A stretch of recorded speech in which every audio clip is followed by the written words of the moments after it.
আমরা এখন দাঁড়িয়ে আছি নাগর নদীর তীরে। এই নাগর নদী কবিগুরু রবীন্দ্রনাথ ঠাকুরের স্মৃতি বিজড়িত নাগর নদী।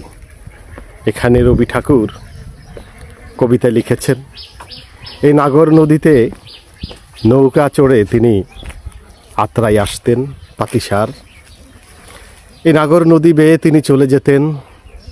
তিনি তো নৌকা বাইতেন না, তিনি ঘুমাতেন, বসতেন, কবিতা লিখতেন। নৌকা বাইত মাঝি। এই নদী ধরে চলে যেতেন শাহজাদপুর।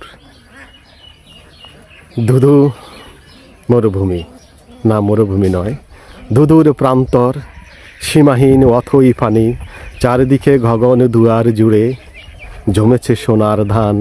সোনালি ধান ভরেছে নদী, না সোনালি জলে ভরেছে নদী, সোনার ধান ভরেছে নৌকায়। আমি বলিনি, রবি ঠাকুর বলেছেন, তিনি লিখেছেন। আমি কবির গগন বিদারী হৃদয় দুয়ারি অনন্ত প্রান্তর থেকে সেই কবিতাখানি বললাম। কোথায় নাগর নদী? নদী এখানেই দুদিকে সরু হয়ে গেছে, নদী মিলে গেছে। রবি ঠাকুর নেই, তার নাগর নদীও আস্তে আস্তে ক্লান্ত হয়ে যাচ্ছে। আমরা সিঁড়ি বেয়ে এখন চলে যাব উপরে। এই নদীতে এখনো নৌকা আছে, আমাদের সামনেই নৌকা, এখনো একটি ডিঙ্গি নৌকা এখানে আছে। এই নৌকা নিশ্চয়ই রবি ঠাকুরের নৌকাটি নয়, হয়তো স্মৃতি, হয়তো কবি ভক্তের কেউ রেখেছে। অথই জলে এখনো হাঁস ভেসে চলছে।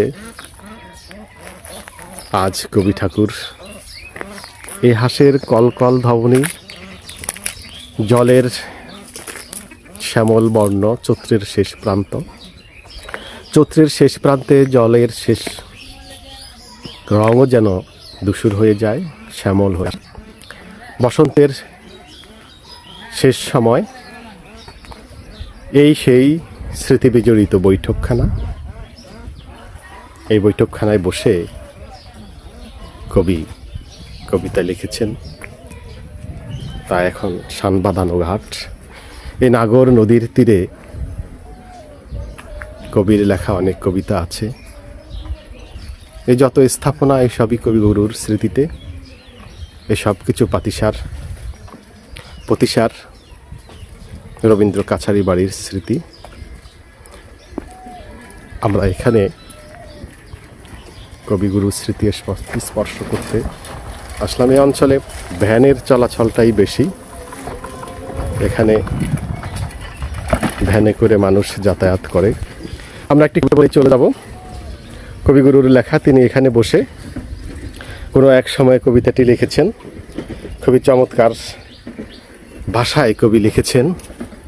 কবিতা পড়ার জন্য একটু বসলাম। চমৎকার কবিতা। ঠাই নাই ঠাই নাই ছোট সেতরি, আমারই সোনার ধানে গিয়েছে ভরি। শ্রাবণ গগন ঘিরে ঘন মেঘ ঘুরে ফিরে, শূন্য নদীর তীরে রহিন পড়ি। যাহা ছিল নিয়ে গেল সোনার তরি। কবিগুরু। ধন্যবাদ।